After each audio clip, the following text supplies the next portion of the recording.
Bismillah. Assalamualaikum warahmatullahi wabarakatuh. Alhamdulillah. Alhamdulillahi ala ihsanih wa syukru lahu ala taufiqihi wa amtinanih. Wa ashhadu an la ilaha illallah wahdahu la syarika lah ta'ziman li sya'nih wa ashhadu anna Muhammadan abduhu wa rasuluhu da'i ila ridwanih salawatullahi alaihi wa salamuhu wa ala alihi wa sahbihi wa ikhwanih. Amma ba'd, nas'alullaha azza wa jal an yarzuqana ilman nafi'a wa rizqan tayyiba wa amalan mutaqabbala wa an la yakilana ila anfusina tarfata ayn, amin ya rabbal alamin. Jamaah sekalian rahimani wa rahimakumullah, alhamdulillah kita memuji dan memuja Allah Subhanahu wa taala atas karunia, nikmat dan rahmatnya kita bisa hadir ke rumah Allah Subhanahu wa taala untuk melaksanakan salah satu kewajibannya, yaitu salat maghrib. Kemudian kita lanjutkan dengan mengkaji ilmu agama sembari kemudian menunggu waktu Isya. Hadirin rahimani wa rahimakumullah, tema kajian kita pada hari ini tentang parenting, tentang keluarga, dan secara lebih khusus kita arahkan kepada bagaimana mendidik anak.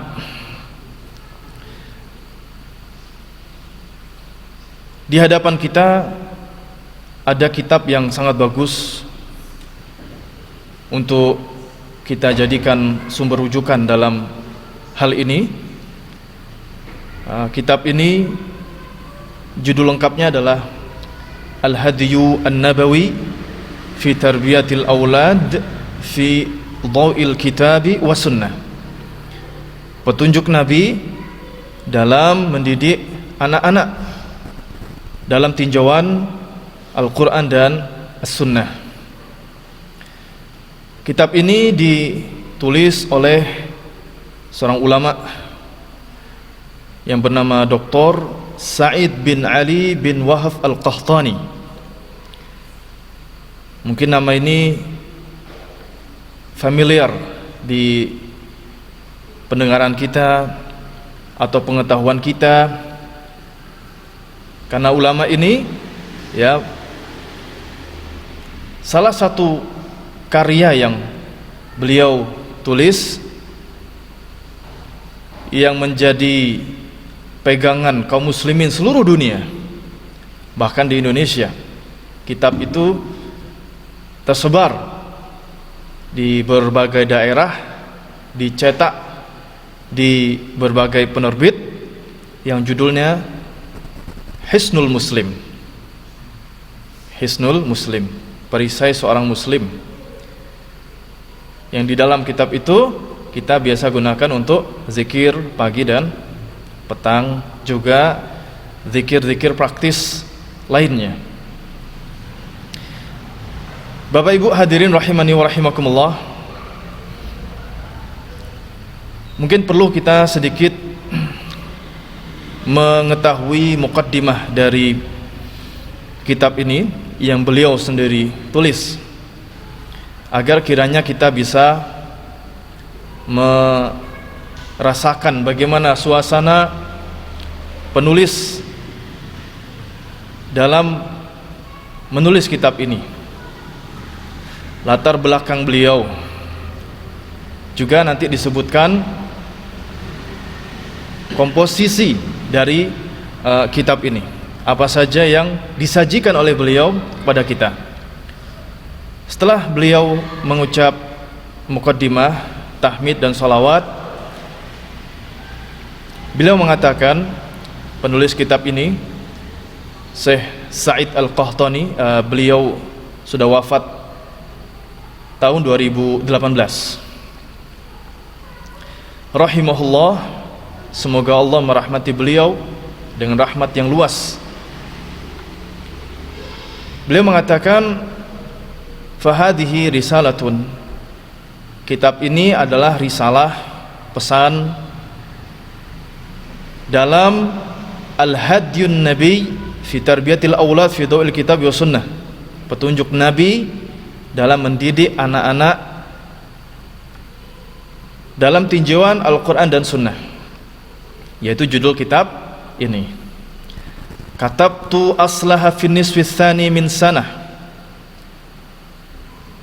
alaf isnaini wa arba'umi'ah. Aku menulis pada asalnya, artinya beliau mulai menulis kitab ini yaitu pada paruh kedua pada tahun 1402 Hijriah. Ini tadi saya cek bertepatan tahun 1981 Masehi. Jadi paruh kedua di tahun tersebut beliau mulai menulis kitab ini. Kemudian di tahun 1431 Hijriah, tahun 2010,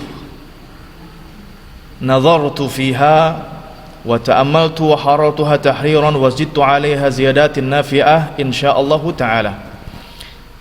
Kata beliau, pada tahun itu 1431 Hijriah atau 2010 Masehi, aku memperhatikan isinya, aku cek lagi, lalu diedit mana yang harus diedit, ku tambahi lagi dengan tambahan-tambahan yang bermanfaat insyaallah.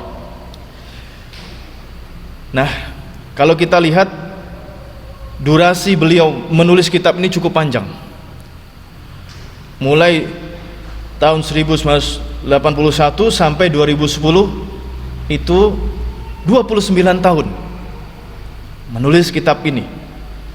Luar biasa lamanya. 29 tahun beliau menulis, menyelesaikan, menyempurnakan kitab ini sampai hadir di tengah-tengah kita. Jadi kalau kita perhatikan betapa beliau sangat serius menulis kitab ini, hati-hati dalam menulisnya dengan penuh perhatian. 29 tahun. Nah, kita akan mengambil manfaat dari kitab ini insyaallah taala dalam kajian-kajian kita ke depan.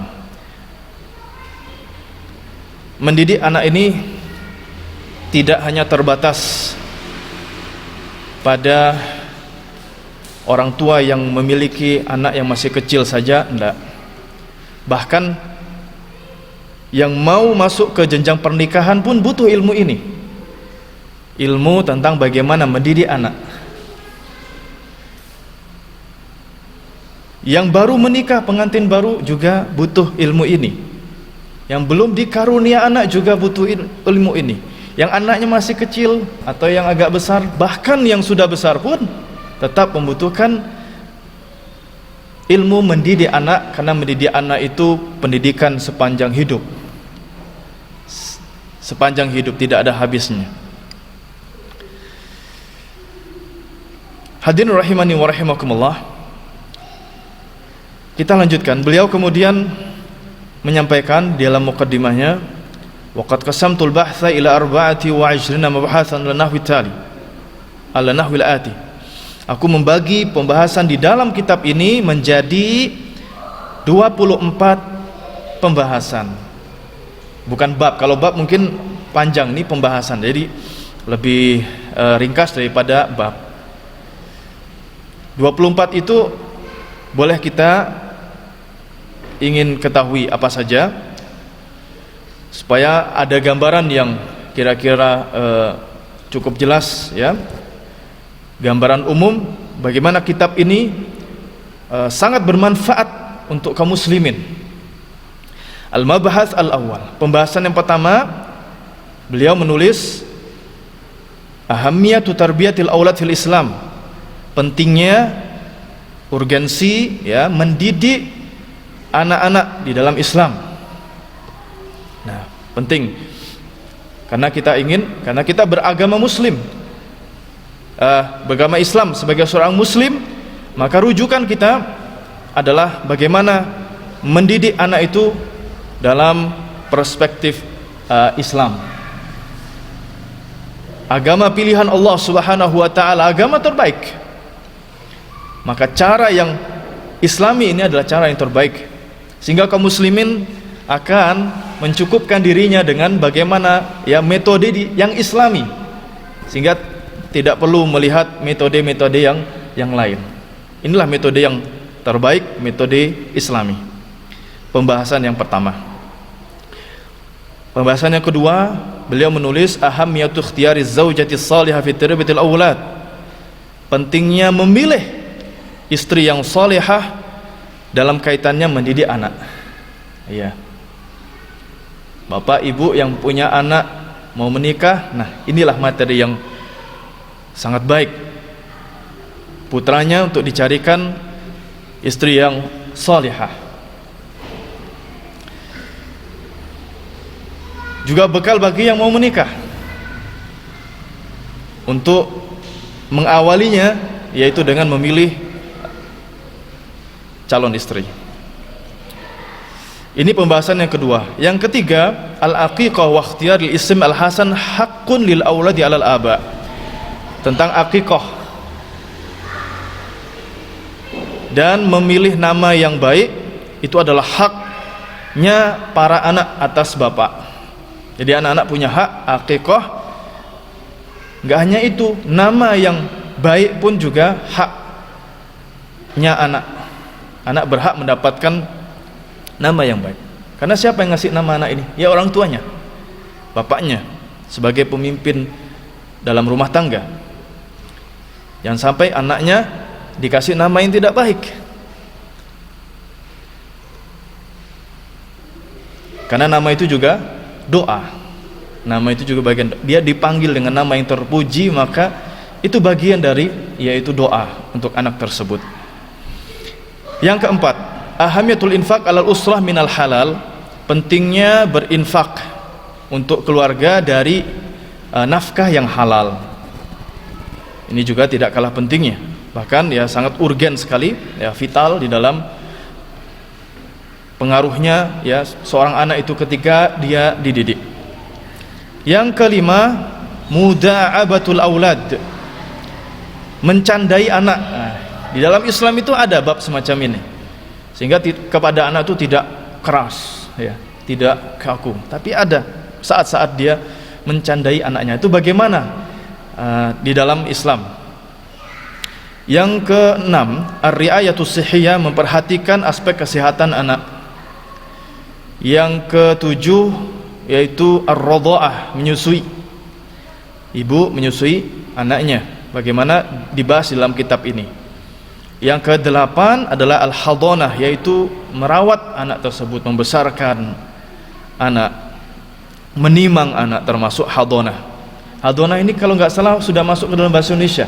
Adonah, kalau daerah saya di kampung saya, adonah, yaitu kalau bahasa psikologi anak gitu, baby sister katanya, hadonah. Oh ternyata dari bahasa Arab ya, bahasa daerah saya itu di sana, hadonah.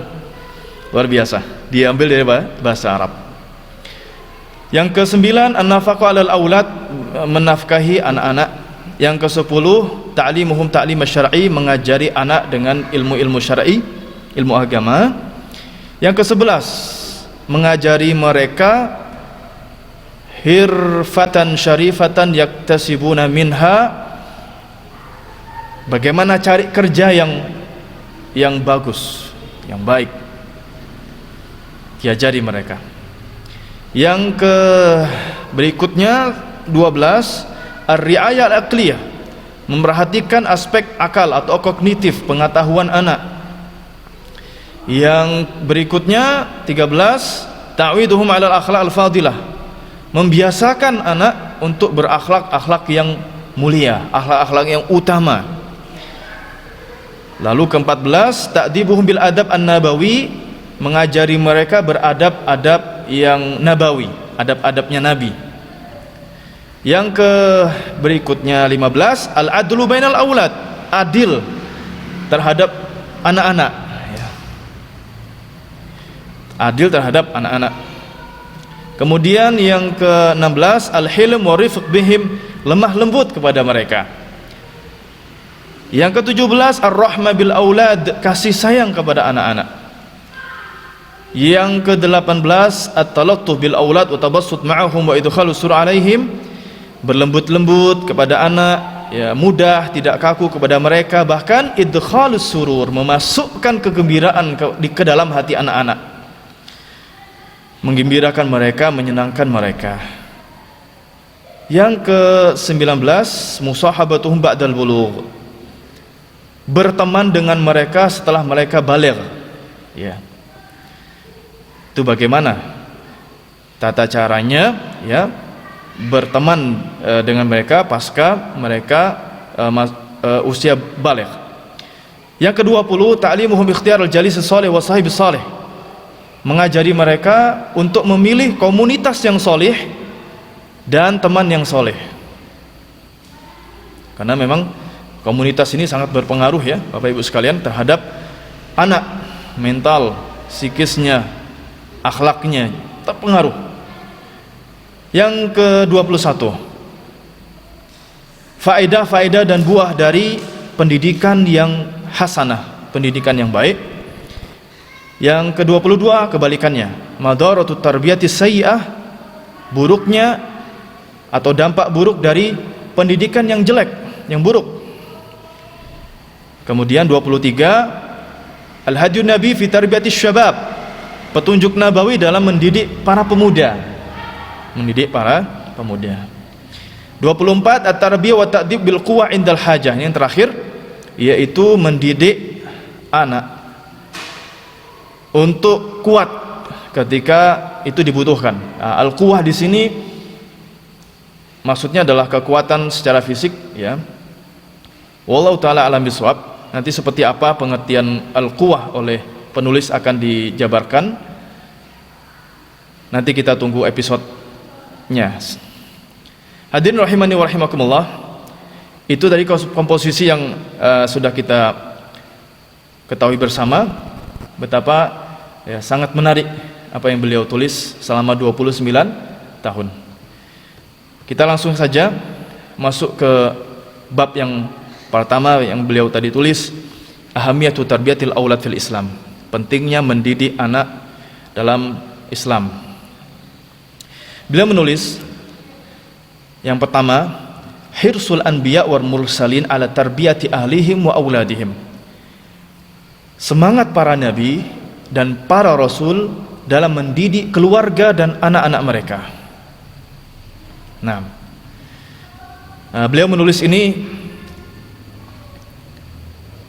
karena alasan yang rasional sekali. Kenapa memulai dari pembahasan ini? Beliau menyajikan gambaran-gambaran para nabi dan rasul dalam mendidik anak mereka. Jawabannya adalah karena para nabi adalah orang-orang pilihan, para rasul juga demikian, orang-orang pilihan Allah. Oleh karena itu pendidikan mereka, ya, yang terbaik terhadap anak-anak mereka. Juga alasannya yang lain, para nabi dan rasul ketika mendidik anak mereka itu terbimbing dengan wahyu Allah. Jadi dalam bimbingan wahyu Allah Subhanahu wa taala. Yang ketiga, alasannya adalah firman Allah Subhanahu wa taala, Quran surat Al-Hud, Quran surat Hud ayat 20, yang bunyinya wa kullan naqussu 'alaika min anba'il rusul ma nusabbitu bihi fuadak. Semua kami ceritakan kepadamu wahai Muhammad cerita para nabi dan rasul untuk kami teguhkan hatimu. Jadi Allah memiliki maksud bahwa Al-Quran itu ada kisah-kisah para nabi dan rasul yang tujuannya adalah untuk menguatkan hati Nabi Muhammad sallallahu alaihi wasallam. Karena berat, tugas menjadi seorang nabi berat. Dimusuhi kaumnya, diperangi kaumnya, bahkan disakiti fisik maupun psikisnya oleh kaumnya, diusir dan seterusnya, berat menjadi seorang utusan. Namun demikian Allah kuatkan hati beliau dengan kisah-kisah para nabi sebelumnya, para pendahulu, ya, yaitu bahwa apa yang beliau alami itu sudah pernah dialami oleh orang-orang sebelumnya. Jadi bukan peristiwa baru, sudah pernah dialami nabi dan rasul sebelumnya. Nah ini kan kalau kita dalam kehidupan merasakan hal yang sama, Bapak Ibu. Kalau kita misalkan ada satu problem yang cukup berat, tahu-tahu ada teman kita datang ya, cerita bahwa dia punya pengalaman yang sama, apa yang kita rasakan? Ringan. Kita akan merasakan ringan menghadapi problem tersebut. Taib. Jadi kisah para nabi dan rasul ini insyaallah kemudian akan meringankan kita, meneguhkan hati kita dalam mendidik anak. Yang pertama adalah kisahnya Nabi Nuh alaihi wa ala nabiyina afdhalis salati wassalam. Nabi Nuh.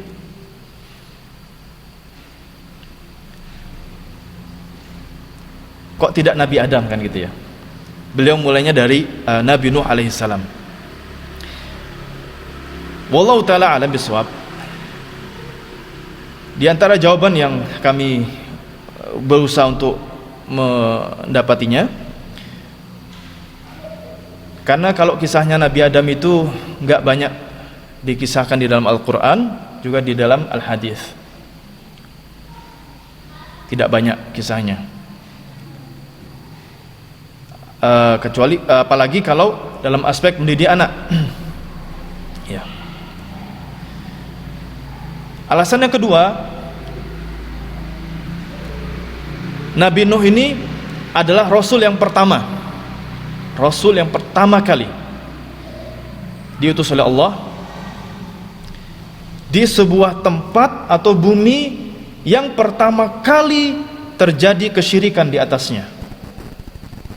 Nah ini, jadi kalau ada soal kapan kesyirikan pertama kali terjadi, jawabannya di masa Nabi Nuh alaihissalam. Cukup lama jaraknya antara Nabi Adam dengan Nabi Nuh. Kata para ulama ada 10 abad. 10 abad. Yang mana selama 10 abad itu manusia bertauhid kepada Allah, belum ada kesyirikan. Ini kalau kita ceritakan sangat panjang bagaimana awal mula terjadi kesyirikan pada zaman tersebut. Kita ringkas saja alasannya kenapa beliau memulai kisahnya dari Nabi Nuh adalah ya karena Rasul pertama, utusan Allah untuk mengajak kaumnya kepada tauhid. Alasan yang berikutnya adalah karena ada seorang anak di antara beberapa anak Nabi Nuh. Anak Nabi Nuh ada 4. Nanti disebutkan siapa-siapa saja. Satu di antara 4 itu ada yang membangkang, tidak nurut sama abinya.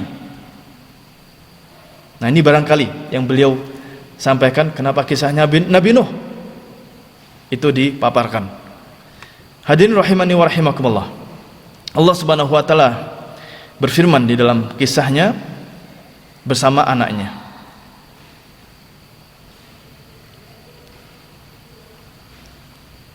A'udzu billahi minasyaitonir rajim.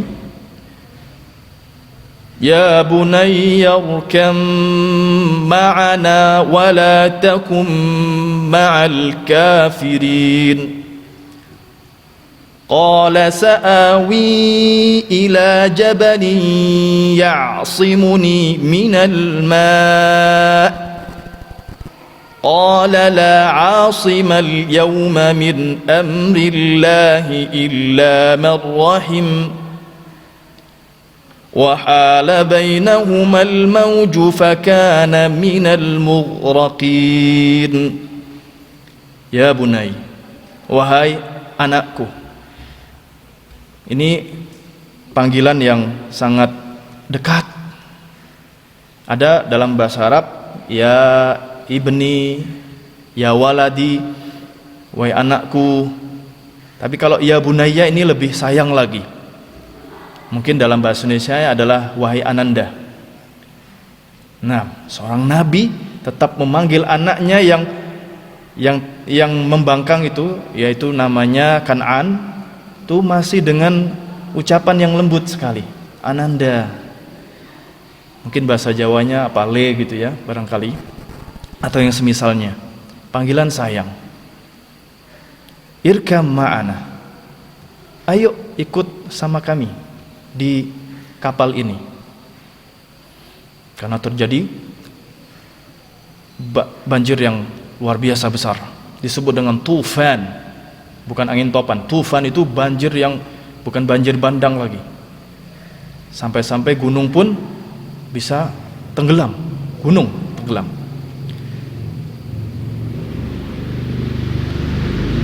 Nabi Nuh alaihissalam itu berdakwah bukan dalam waktu yang sangat singkat, tetapi begitu lamanya, 950 tahun beliau berdakwah mengajak kaumnya kepada tauhid. Tapi kaumnya tetap tidak mengikutinya, kecuali sedikit sekali pengikut Nabi Nuh. Selama 950 tahun itu, kata para ulama, ada cuma 80 orang yang ikut.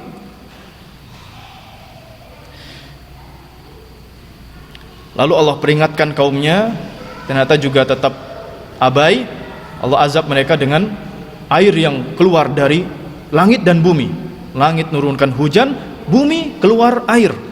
Bahkan tempat keluarnya nggak wajar, seperti di tungku-tungku air, tungku-tungku masa itu keluar air, bukan di sumber mata air. Ini kekuasaan Allah Subhanahu wa taala. Allah kuasa untuk mengeluarkan air di tempat yang tidak seharusnya keluar air di sana. Nah, Allah Subhanahu wa taala perintahkan Nabi Nuh untuk membuat kapal besar, yang mana saat membuat kapal itu diejek oleh kaumnya juga. Luar biasa ujian Nabi Nuh. Mana ada banjir katanya, mana ada air, wong tempatnya misalkan gersang gitu ya, padang pasir. Diejek sama kaumnya, bahkan lempar kotoran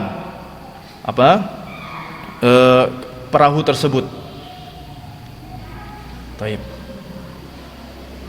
Nah, singkat cerita, banjir itu pun datang. Anak-anaknya semuanya ikut kecuali satu. 4 anaknya, 3 yang ikut kecuali 1. Wahai anakku, wahai ananda, mari ikut bersama kami di perahu ini. Wala takun ma'al kafirin. Jangan kamu menjadi termasuk orang-orang yang kafir, yang ingkar. Apa jawab anaknya? Qala sa'awi ila jabali ya'simuni minal ma'. Aku akan naik gunung, yang gunung itu akan melindungiku dari banjir ini. Qala la 'asimal yawma min amrillah. Nabi Nuh mengatakan, tidak ada yang bisa melindungi hari ini kecuali Allah Subhanahu wa taala, illa man rahim, kecuali yang dirahmati oleh Allah. Dikasih tahu sama bapaknya, gunung gak bisa menyelamatkan kamu nak, dari keputusan Allah ini azab Allah. Ayo naik bersama kami. Wahala bainahumal mauj. Saat dialog seperti itu yang ya mungkin sangat mengharukan ya, tiba-tiba ombak besar itu memisahkan mereka. Fakana minal mughraqin, maka anaknya itu termasuk orang-orang yang tenggelam. Ini ayatnya. Qala al-'Allamah As-Sa'di rahimahullah. Berkatalah As-Sa'di, seorang ulama tafsir, menafsirkan ayat tersebut, wa nada Nuhun ibnahu, ketika Nabi Nuh memanggil anaknya, lima raqiba liyarkab ma'ah, dipanggil untuk ikut di kapalnya.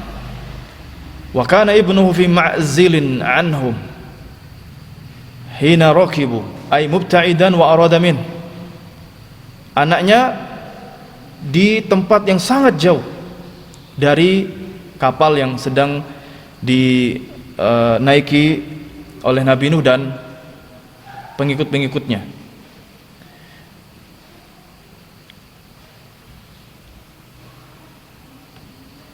Wa arada minhu an yuqarriba liyarkab. Nabi Nuh mendekatkan kapalnya menuju anak tersebut, anaknya yang tengah mendaki gunung. Ya bunayya yarkab ma'ana wa la takum ma'al kafirin. Ayo nak, ananda, ikut bersama kami, janganlah kamu termasuk orang kafir. Fayusibaka ma yusibahum. Karena kalau kamu masuk dalam golongan mereka, ya kamu nanti akan kena azab sebagaimana mereka kena azab. Lalu anaknya bilang, menjawabnya yang tadi sudah disebutkan, itu mukadziban li abihi annahu la yanju illa man raqiba ma'ahu safinah. Anaknya luar biasa, yaitu menjawab tadi bukan bukan karena pede, tapi karena mendustakan ayahnya. Ayahnya didustakan oleh anaknya, yaitu kalau naik kapal ya tetap nanti tenggelam kapalnya. Nah, itu mendustakan. Ini betapa menggambarkan anaknya Nabi Nuh yang bernama Kan'an ini luar biasa bebalnya.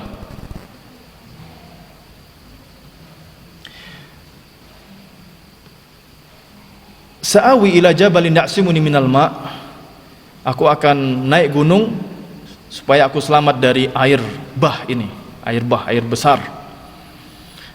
Lalu Nabi Nuh menjawab tadi, hari ini enggak ada yang bisa menyelamatkanmu dari keputusan Allah kecuali yang dirahmati oleh Allah. Ya, penjelasan ini kurang lebih sama seperti yang tadi kami sampaikan. Hadirin rahimani wa rahimakumullah. Kita lanjutkan ayatnya. Wa nada Nuhun rabbah. Setelah terpisah dengan anaknya, Nabi Nuh berdoa kepada Allah, Rabbi inna bni min ahli wa inna wa'daka haq wa anta ahkamul hakimin. Wahai Allah, Tuhanku, sesungguhnya putraku adalah bagian dari keluargaku. Sesungguhnya janjimu itu benar, wahai Allah, Engkau adalah maha bijaksana di antara orang-orang yang bijaksana. Nabi Nuh berdoa. Apakah doa Nabi Nuh dikabulkan oleh Allah? Qala, Allah menjawab, ya Nuh, wahai Nabi Nuh, innahu laysa min ahlik, innahu aman ghairu salihin, fala tas'alni ma laysa laka bi ilm. Sesungguhnya dia bukan bagian dari keluargamu, karena dia melakukan amal yang tidak soleh.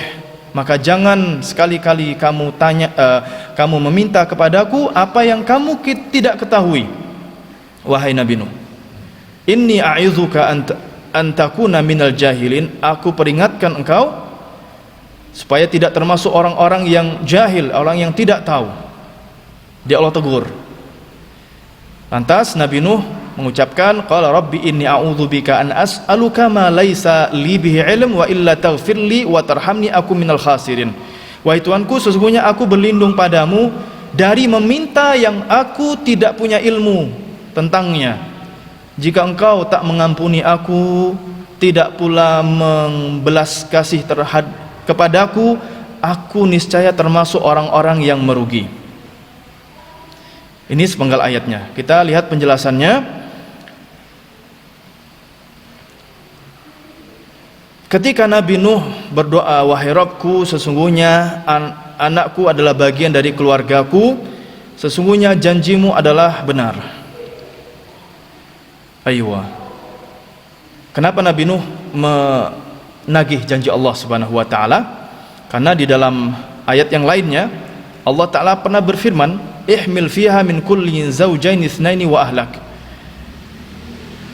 Yaitu bawalah ke dalam kapal itu min kulli zawjayn itsnaini wa ahlak, setiap dari dua pasang dari keluargamu. berpasang-pasangan, ajak untuk naik ke kapal. Nah, berdasarkan firman Allah ini, Nabi Nuh menyangka bahwasannya Kan'an, anaknya itu juga ikut diselamatkan oleh Allah. Tetapi ternyata apa? Nah, sebelum itu di sini beliau menyampaikan tentang rasa ibanya Nabi Nuh sehingga merengek kepada Allah. Walan tukhlifa ma wa'adtani bih. Engkau tidak pernah mengingkari janji ya Allah. Kata beliau, kata Syekh Al-Qahtani, di sini tergambar bahwa Nabi Nuh sangat iba kepada anaknya.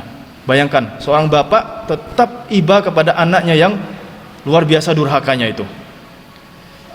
Hadirin rahimani wa rahimakumullah.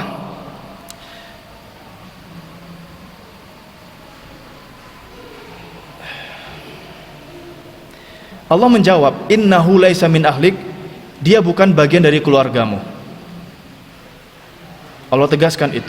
Kenapa? Innahu amalun ghairu salih, dia melakukan amal yang tidak soleh. Jadi doanya Nabi Nuh minta kepada Allah agar anaknya Kan'an itu diselamatkan, itu kata Allah, ini doa tidak soleh, tidak benar doanya seperti ini. Lalu Allah tegaskan, jangan kamu minta kepadaku tentang sesuatu yang kamu tidak tahu ilmunya, tidak mengetahui tentang hal itu. Dan aku peringatkan kepadamu supaya engkau jangan termasuk orang-orang yang jahil, yang tidak mengetahui. Kita ringkas sangat cepat ya. Terus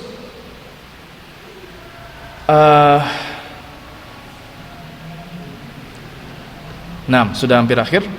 Hadirin rahimani wa rahimakumullah. Setelah ditegur oleh Allah, Nabi Nuh berdoa, ya Allah ampuni aku karena aku tidak tahu. Di sini menunjukkan Nabi Nuh minta ampun kepada Allah atas kekeliruannya. Nah, selesai pada titik itu keterangan yang beliau tulis. Sekarang faidah singkat untuk kita tutup kajian kita pada malam hari ini. Bapak Ibu hadirin rahimani wa rahimakumullah. Faidah yang pertama adalah kesabaran Nabi Nuh tetap mendakwahi anaknya, bahkan mendoakannya. Sebagian orang tua ketika mendapati anaknya luar biasa bebalnya, dia menyerah, nggak dikasih tahu lagi, sudah kayaknya putus, kayaknya nggak ada jalan lagi. Bayangkan, Nabi Nuh dalam keadaan yang seperti itu tetap mendakwahi, mengajak anaknya, bahkan mendoakannya. Jangan putus doa orang tua untuk anaknya. Yang kedua, pentingnya memilih konten doa untuk anak. Nabi Nuh, konten doanya, isi doanya itu ternyata dilarang oleh Allah, yaitu apa? Mendoakan keselamatan untuk orang kafir. Catatan, mungkin itu syariat pada saat itu. Nah, sekarang hukumnya bagaimana kalau kita mendoakan orang kafir kebaikan? Ini perlu dirinci. Kebaikan itu apa? Hidayah. Ada orang kafir, kita mohonkan kepadanya untuk apa? Mendapatkan hidayah, maka ini boleh. Baik. Karena doa kita itu sesungguhnya adalah untuk orang-orang muslim. Bagaimana kalau dalam suatu keluarga bapak ibunya sudah masuk Islam, misalkan dia mu'alaf, anaknya masih belum masuk Islam, bagaimana dia mendoakan anaknya? Ya doakan dapat hidayah, karena hidayah ini lebih penting daripada keselamatan dia secara dunia. Misalkan dia doa moga anaknya lancar rezekinya apa dan seterusnya yang sifatnya duniawi, tunda dulu itu, doakan anaknya untuk mendapatkan hidayah, karena ini lebih menyelamatkan anak tersebut. Kalau memang orang tuanya sayang kepada anaknya, adalah bukan dari aspek duniawinya yang dia perjuangkan, tapi aspek hidayahnya ini menyelamatkan anak itu dunia dan akhiratnya. Yang ketiga, menanamkan iman. Anaknya yang Kan'an tadi, anaknya ada 4 ya, belum disebutkan namanya, ada Sam, ada Ham, ada Yafith dan Kan'an. Yang 3 soleh, Sam, Ham dan Yafith soleh, ikut bapaknya. Kan'an yang membangkang. Karena tidak beriman maka tidak diselamatkan oleh Allah dari azab. Intinya iman ini harus menjadi agenda pendidikan orang tua terhadap anak, karena iman itu menyelamatkan anak dari azab Allah Subhanahu wa taala. Iman itu berkaitan erat dengan aman. Nah, ini penting. Dalam pendidikan anak harus kontennya adalah iman. Nanti insya Allah di kisah selanjutnya, kisah Ibrahim dan Ismail akan dirinci lebih dalam lagi. Yang keempat, memperbanyak taubat dan istighfar. Itu bisa menyelamatkan kita dari al-jahilin, golongan orang-orang yang jahil, yang tidak tahu. Kita misalkan gak tahu bagaimana cara mendidik anak, maka perbanyak istighfar. Dengan demikian Allah bimbing kita bisa untuk mendidik anak dengan baik, insya Allah. Dan yang terakhir, yang kelima, Nabi pun tetap punya tugas sebagai orang tua.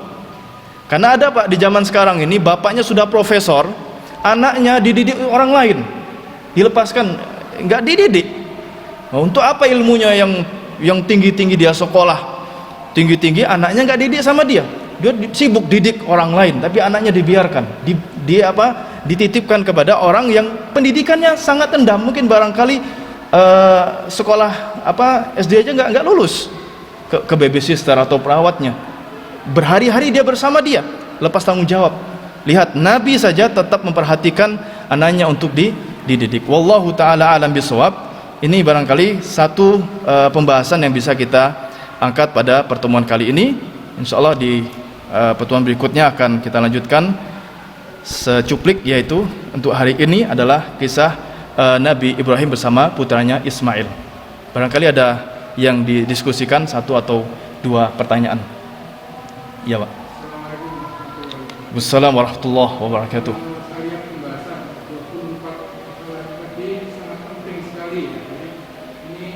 Saya hanya tanya, untuk buku ini apakah sudah ada terjemahannya?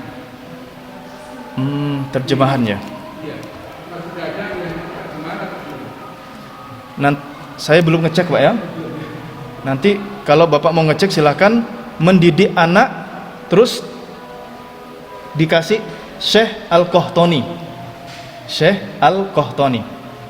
Kalau memang sudah diterjemahkan, nanti akan dimunculkan di Google, gitu. Dan sekarang mudah untuk iya, punya. Iya. Oke, sami-sami. Jadi saya belum ngecek. Nanti kalau ngecek sendiri nanti silahkan Bapak tulis mendidik anak Syekh Al-Qahtani. Insya Allah akan dipandu sama Mbah Google katanya gitu. Sampun, Ibu? Ya. Tidak ada ya? Kalau tidak ada, kita tutup kajian ini dengan doa kafatul majlis. Subhanakallahumma bihamdika asyhadu an la ilaha illa anta astaghfiruka wa atubu ilaik.